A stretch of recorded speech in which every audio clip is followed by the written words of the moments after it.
on to our next question. What is the purpose of a COVID-induced curfew if it's at 10 p.m.? I mean, it seems like most people are home and asleep by then. So what is this supposed to accomplish? I'll take a stab at this, and then hopefully Katie will give the correct answer.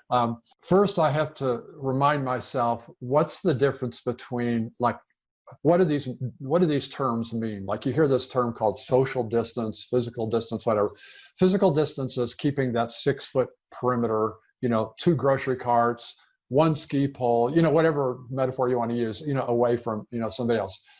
The whole concept of social distancing, people who measure this, what they're really trying to measure at the population level, how many people you are in contact with during the course of your regular activities. And so if you think about all the people that you may have contact with over the course of a week, I'm just going to make up a number. Let's say that's 20, that you have some significant contact with.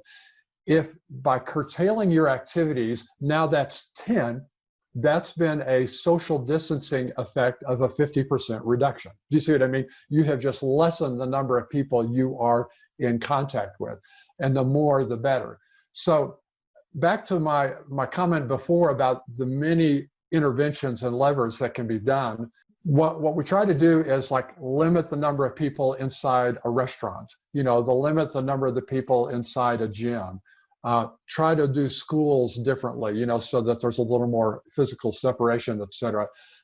Curfew at 10 o'clock is yet just another potential intervention to try to see if this might reduce at the population level less contact between people. Who are they going after? Well, obviously the people who are up after 10 o'clock that maybe go to bars and are hanging out at restaurants or going, clubbing or whatever it is they do. But still, it's still just another intervention to try to lessen that total number of contacts that's going on in the population. Now, here's the last thing I'll say about that, then I'd like to hear Katie's thoughts. Any intervention, whether it's the closing of a restaurant or restricting businesses or something like this, you're always in this funky 2-week lag thing. Do you know what I mean? You're going to make these interventions, and then you're going to watch the case counts and the hospital data about 2 weeks from now to see if what you're doing is actually making a difference.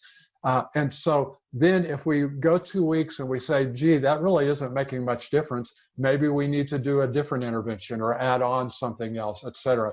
So that's always the challenge of this. Whenever you try to make whether it's, Europe, for example, has been less restrictive about schools, but much more restrictive about bars and restaurants and pubs. And they feel like their data supports that. So again, I hate to say it, it's almost like a whack-a-mole thing that you're trying these various interventions to see which thing might actually reduce the population spread of COVID.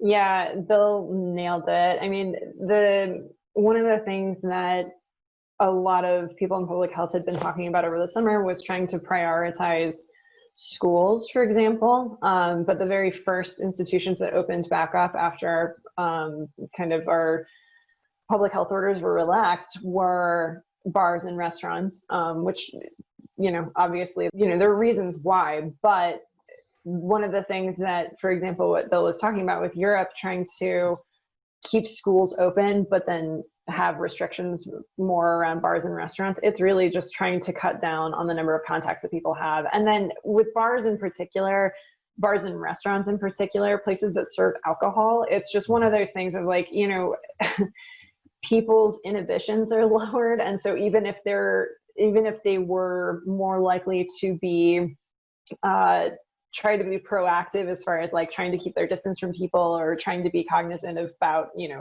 the pandemic and trying not to participate in the spread of it. I mean, alcohol lowers your inhibitions. And so like people are going to make certain choices. And no, 10 p.m. doesn't have like an actual, reason as far as like why. It's a bit of an arbitrary number, but really, you do have to pick a number because you're really just trying to cull the number of contacts that people have. And so at this point, it's just like, all right, well, we're going to try this 10 p.m. bars have to close kind of thing. And so, yeah, it seems kind of arbitrary, but honestly, I think it's worth trying, especially if people don't want to go back down into lockdown orders, like if we see that it actually moves the numbers, that means that businesses can still stay open and they're still generating revenue and our economy doesn't take quite the hit. But like we've like done the thing. And so we're trying to do a little bit of gas here, a little bit of, you know, a little bit of brakes here, and just like testing out where we can kind of make some of those compromises within our economy. And then we'll also like just within life and then case counts, and trying to figure out like what's the really delicate balance that we can strike so that we don't overwhelm our healthcare system and things aren't completely shut down and people's livelihoods haven't been taken away.